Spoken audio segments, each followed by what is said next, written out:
Wir haben euch kürzlich in dem Video erklärt, warum ihr als Werkstudenten arbeiten solltet. Daraufhin haben uns viele Fragen erreicht, wie das denn um die Hiwi-Stellen aussieht. Und diese Fragen haben wir gesammelt, haben unsere eigenen Fragen ergänzt und sind damit auf Tarek zugegangen. Tarek ist selber Werkstudent gewesen, hatte mehrere Stellen. Das Ganze werden wir gleich in dem Interview klären. Und hat auf jeden Fall super viele Erfahrungen gesammelt und ist dazu auch noch als Tutor für Mathematik auf YouTube tätig. Also der ist auf jeden Fall unser Experte. Also ihr dürft gespannt sein auf das heutige Video. Viel Spaß dabei.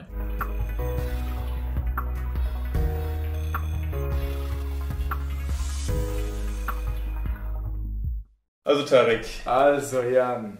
Vielen Dank, dass du da bist. Sehr gerne. Wir freuen uns sehr auf das Interview. Ja. Lass uns doch einfach direkt mal damit starten, dass du dich kurz vorstellst unseren Zuschauern, die dich noch nicht kennen. Genau. Also ich heiße Tarek, ich komme aus Syrien. Ich bin hier in Deutschland seit 2015. Ich studiere Maschinenbau. Zuerst habe ich meinen Bachelor hier an der TU Braunschweig gemacht und mittlerweile mache ich meinen Master. Und ich bin sehr froh, dass ich hier mit Jan dabei bin. Danke. Ja, wir freuen uns, wie gesagt, auch sehr. Sind gespannt auf deine Antworten. Denn es soll ja heute, haben wir mal einen Teaser angekündigt, um das Thema Hiwi-Stellen gehen. Dazu haben uns auch viele Fragen erreicht. Vielleicht die erste. Ich habe angekündigt, du hattest viele Hiwi-Jobs. Ja. Wie viele waren es? Und magst du vielleicht von ein paar berichten, was du so gemacht hast und so? Ja, ich habe angefangen im Sprachenzentrum zu arbeiten. Da war es ein bisschen so Beratung und Verwaltung geht. Und danach habe ich ein bisschen gewechselt zum wissenschaftlich. Dann habe ich als Tutor angefangen. Ich habe mehrere Kurse geleitet und ich habe auch zum Beispiel in der Batterieforschung gearbeitet. Das ist am Battery Lab Braunschweig, BLB. Und jetzt mittlerweile arbeite ich im erneuerbaren Energie, im Bereich der erneuerbaren Energie am Institut Elenia. Und ich leite MATLAB-Tutorium am Institut für Energie- und Verfahrenstechnik. Okay, also sehr viel zwischen Mathe, MATLAB und Verwaltung, würde ich behaupten, oder? Ja. Okay, sehr cool.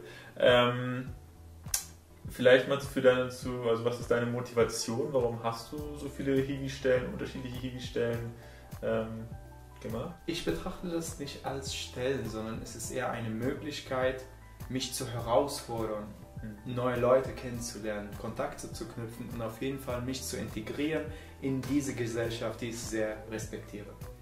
Okay, ja, sehr positiver, reifer Antwort, würde ich sagen. Ja? Wieso hast du dich gegen vielleicht eine klassische Werkstudentenstelle entschieden, wo du vielleicht bei einem externen Unternehmen gearbeitet hast? Genau. Also vielleicht nochmal für die Zuschauer der Unterschied.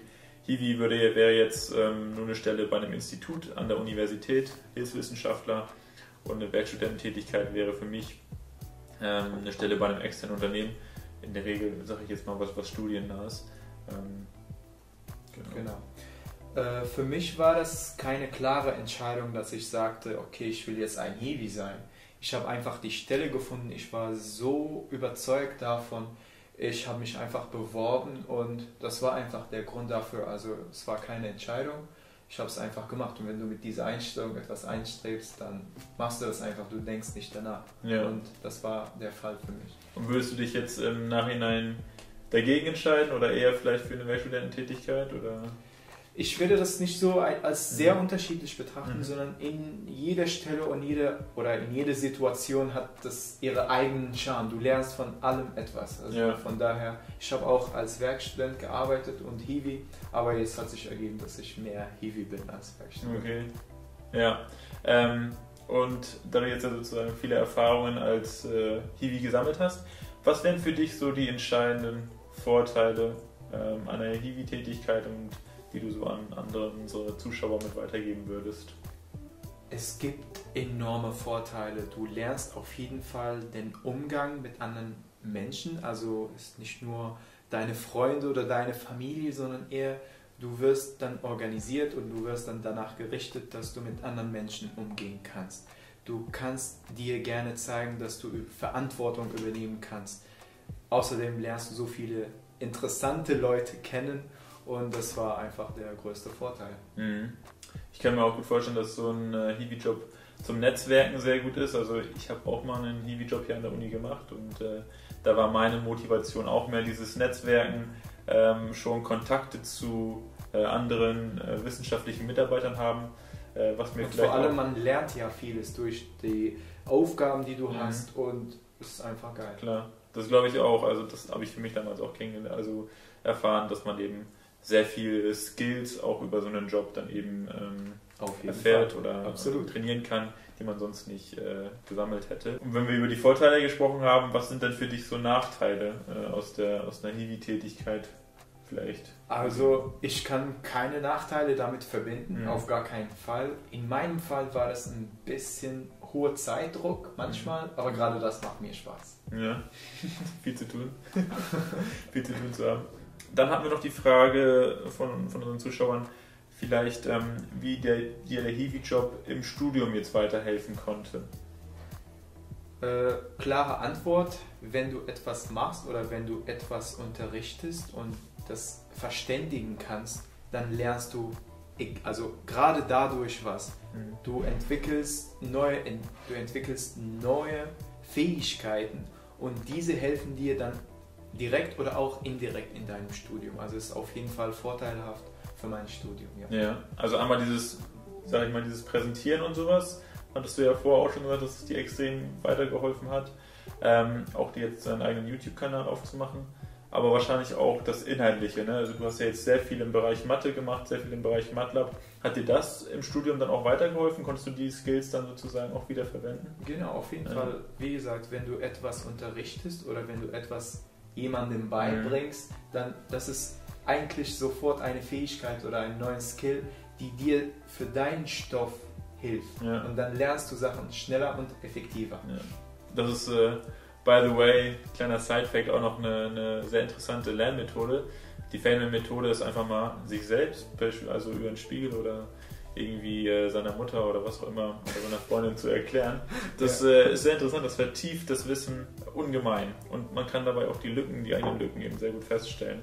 Wem würdest du zu einer Hiwi-Stelle raten? Ganz geil, ganz einfache Frage.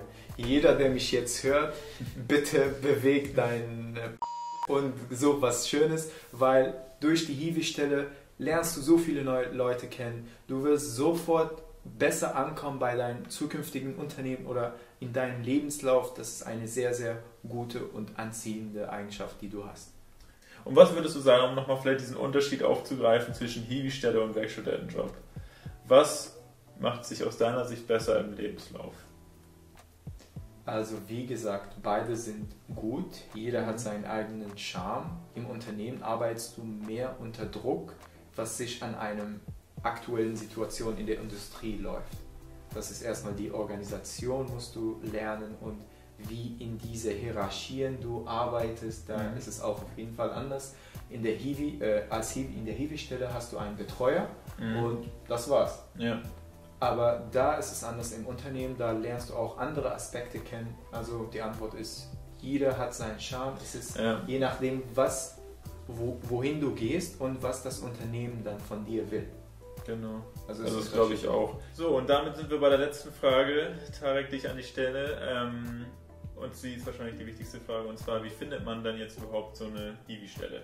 Gerne, dazu gibt es viele Tipps von mir. Die erste Anlaufstelle ist das schwarze Brett auf StudIP. Für die Leute, die das nicht kennen, StudIP ist die Hochschulportal, das habt ihr auch bestimmt an der Uni bei euch, wo ihr die Vorlesung habt. Eine weitere Möglichkeit oder Alternative ist auf der Internetseite von dem Institut, wo ihr da seid. Sucht ihr und ihr findet bestimmt was, es gibt immer was dabei. Genau.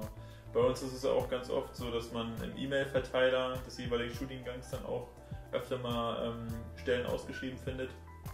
Und was ich auch erfahren habe oder wie ich an meine gekommen bin, oftmals wird man auch einfach von den wissenschaftlichen Mitarbeitern angesprochen, wenn man schon eine Bachelorarbeit geschrieben hat oder wenn man auf die wissenschaftlichen Mitarbeiter zugeht, dann kann man da auch ganz oft was regeln. Also Tarek, vielen Dank für deine Antworten, war sehr interessant. Ich habe mich gefreut, vielen Dank. Und wenn ihr mehr von Tarek sehen wollt, dann könnt ihr das einerseits auf seinem Kanal, andererseits werden wir in Zukunft auch noch ein paar mehr Videoprojekte starten, wenn ihr Lust darauf habt. Also lasst es uns in den Kommentaren sehen. Habt ihr Fragen, dann stellt sie gerne dort oder irgendwie bei Instagram. Das dürft ihr auch sehr gerne uns da in DMs schreiben. Und genau, also wir freuen uns sehr, wenn ihr Feedback da lasst und freuen uns, wenn wir euch im nächsten Video sehen. Bis dahin, ciao. Ciao.